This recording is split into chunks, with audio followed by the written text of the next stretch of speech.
Sometimes if we give our personal testimonies, you will understand why we have not given up even at this hour. We have gone through tough times. We have gone through painful times. So Lovemore, why are you still preaching your lung and your pancreas out? It is because I had an encounter with him. Sometimes you quit ministry. You say, I can't deal with this anymore. I just need a peaceful life. But tomorrow morning, you find me on the altar again. What happened between that night into the morning? God made me to remember that I am that God that you met that night. You see, look at the theophany of Paul. Paul says, he was actually talking about himself. He says, I know of a man, whether in spirit or in the body, I don't know. But this man entered the third heaven. He was shown things.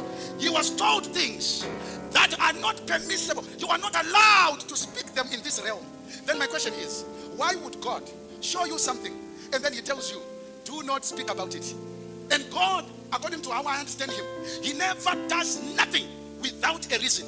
So if then the reason is not to share with others, then we have to investigate. What is the reason of God showing you something? And then he still says, don't say it. Then it means it's your personal encounter.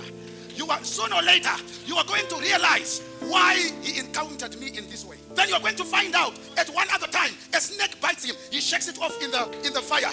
And people are waiting for him to die. He does not die. At another point, a prophet stands and held his belt and said that the owner of this belt, wherever he's going to be put in prison and he's going to be beaten. And he stood up and he says, man of God, you have prophesied the truth, because I even know where I'm going. I will be put in prison. I will be, most probably, not only am I ready to be put in prison, I am ready to die for this thing. You can't be talking like that if you have never encountered this God. You see now, your problem is that there is an encounter that you have not had. That's why you continue to complain and cry and begin to show tantrums unto God. Because if you have met him, I wish if I was talking to somebody. You must have a reference point. The problem with the people in our churches now is this.